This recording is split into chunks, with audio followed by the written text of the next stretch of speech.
E agora a gente volta, Denise Campos de Toledo, com você. E nós vamos falar sobre o comércio exterior do Brasil, que tem alguns dados aí que mostram uma certa desaceleração nos últimos anos. Janeiro também mostrou dados muito favoráveis, mas nós vamos falar sobre esse movimento todo com o secretário de Comércio Exterior e Relações Internacionais do Ministério da Economia, Marcos Troirro. Secretário, bom dia. Bom dia, Denise. Bom dia, meus amigos do Jornal da Manhã. Bom, secretário, como eu falava, o saldo comercial do Brasil vem em desaceleração, até por algumas questões específicas, como a crise da Argentina, que pesou em alguns setores. O automobilístico, por exemplo, está contabilizando essas perdas. Nós temos o mercado internacional já em desaceleração também, riscos relacionados ao coronavírus, só que pega o Brasil no momento de maior abertura. Teve a viagem do presidente de comitiva para a Índia, com acordos importantes, o Brasil tentando entrar na OCDE, tem acordo Mercosul-União Europeia. Eu queria saber qual a sua perspectiva de curto prazo e em prazo mais longo, diante desses fatores que eu coloquei, claro que com essa ameaça do coronavírus no curto prazo. Bem, Denise, você apontou com razão que os níveis do comércio internacional encontram-se num patamar bastante baixo.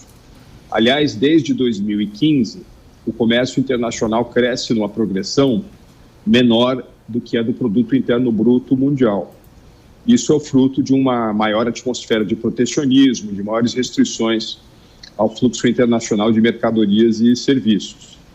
E em 2019, a corrente de comércio do Brasil, ou seja, a sua soma de exportações e importações, de fato teve uma retração. Ela diminuiu 5,7%.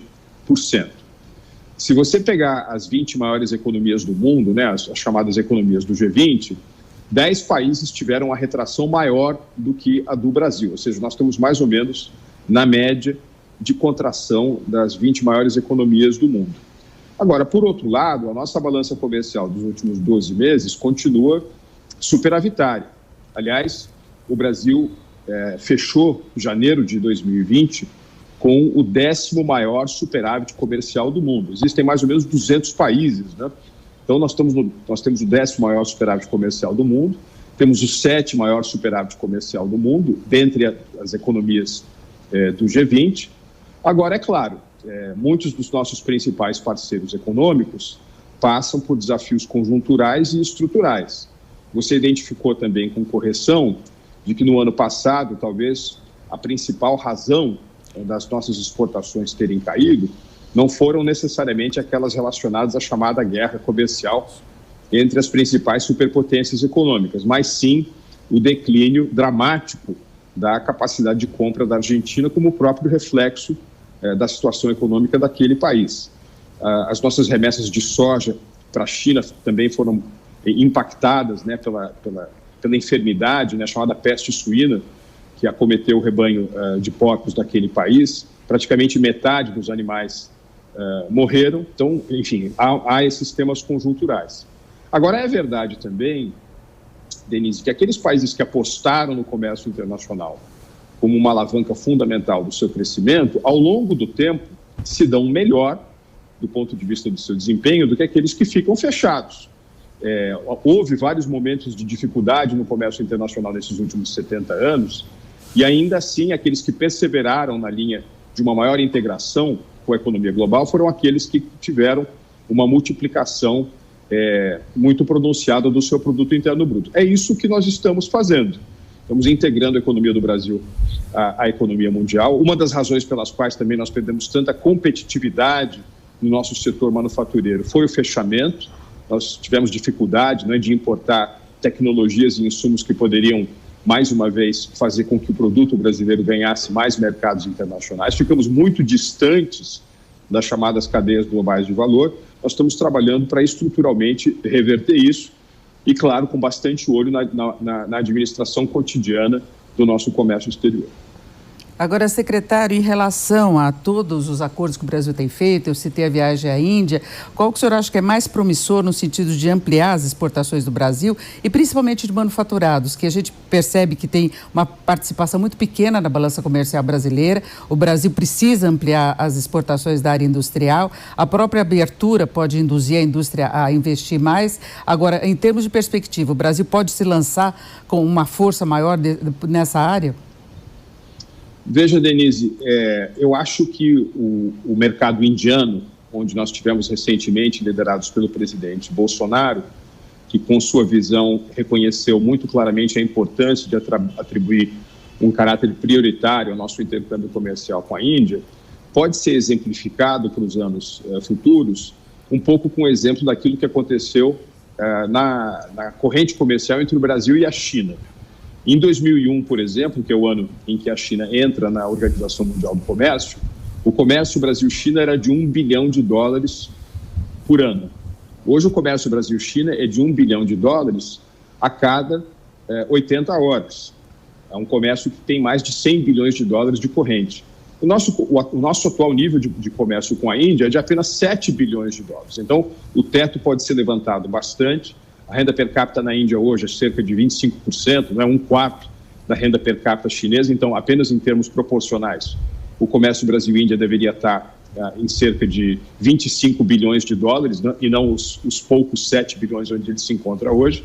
Além do que, a Índia tem duas peculiaridades que vão criar oportunidades absolutamente extraordinárias para o Brasil. Primeira é que a Índia tem apenas 4% das reservas mundiais de água e cerca de 16% da sua população. É uma das mais graves desproporções entre água disponível e tamanho da população. E no momento em que a Índia libera o seu mercado agrícola, compra mais alimentos de um país como o Brasil, entre outras coisas, ela está poupando água e permite, portanto, que o pouco estoque de água que ela tem seja direcionado para atividades de saneamento básico e de higiene. É uma oportunidade grande e, mais uma vez, bastante realçada pelo fato de que nos próximos 10, 12 anos, nós devemos ser testemunhas oculares de um eclipse interessantíssimo no mundo, que é o momento em que a Índia ultrapassa a China como o país mais populoso do planeta. E o Brasil tem muito a ganhar com isso no fornecimento de alimentos. Rodrigo. Em questão dos manufaturados, Denise, nós ficamos bastante para trás. Ainda assim, existem vários exemplos de empresas no setor de máquinas e equipamentos, setor químico, que conseguem alguma penetração no exterior.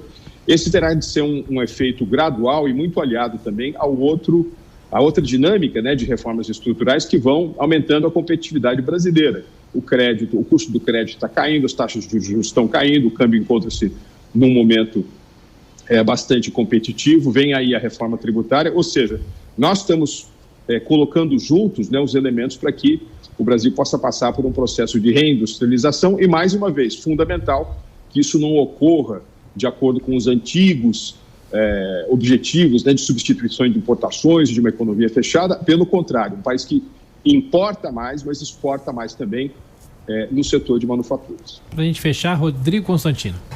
Bom dia, secretário. É exatamente disso que eu queria falar. O Brasil tem uma economia muito fechada ainda e uma visão predominante, ou pelo menos era, de que importar é algo ruim e tudo mais. O governo anterior, do PT, tinha essa visão ideológica e era contra a globalização, queria fazer sul-sul, tinha um anti-americanismo patológico infantil, e o governo Bolsonaro veio com uma visão totalmente diferente, de maior abertura. Por outro lado, alguns críticos dizem que o presidente Bolsonaro tem uma visão ideologizada a favor dos Estados Unidos, Israel, que eu chamo de clareza moral, mas acham que isso pode impactar o nosso comércio, né? Acha que precisava mais pragmatismo aí. Como é que você vê esse balanço e você acha que essas posturas do presidente em relação aos Estados Unidos e Israel e tudo podem afetar mesmo nossas exportações? Bom dia, Rodrigo. Essa história de ter um anti-americanismo infantil é uma característica de países muito rudimentares, atrasados e que geralmente gostam de colocar nos outros a culpa pelos seus próprios problemas. Veja, depois do segundo pós-guerra, Rodrigo, é muito difícil você encontrar uma única nação que tenha tido um crescimento econômico impressionante sem gozar de um relacionamento privilegiado com os Estados Unidos. Isso vale para o Japão, vale para a China. Veja, mesmo a China, da Revolução Maoísta de 1949 até o processo de início da abertura em 1978 com o Deng Xiaoping, ela encontrava-se numa anteposição aos Estados Unidos, depois obteve o status de nação mais favorecida no seu comércio com Washington e aí começou a sua grande arrancada. Hoje a China é a principal parceira comercial dos Estados Unidos e vice-versa, principal destino de investimentos americanos. A China é a principal fonte de investimentos estrangeiros diretos nos Estados Unidos.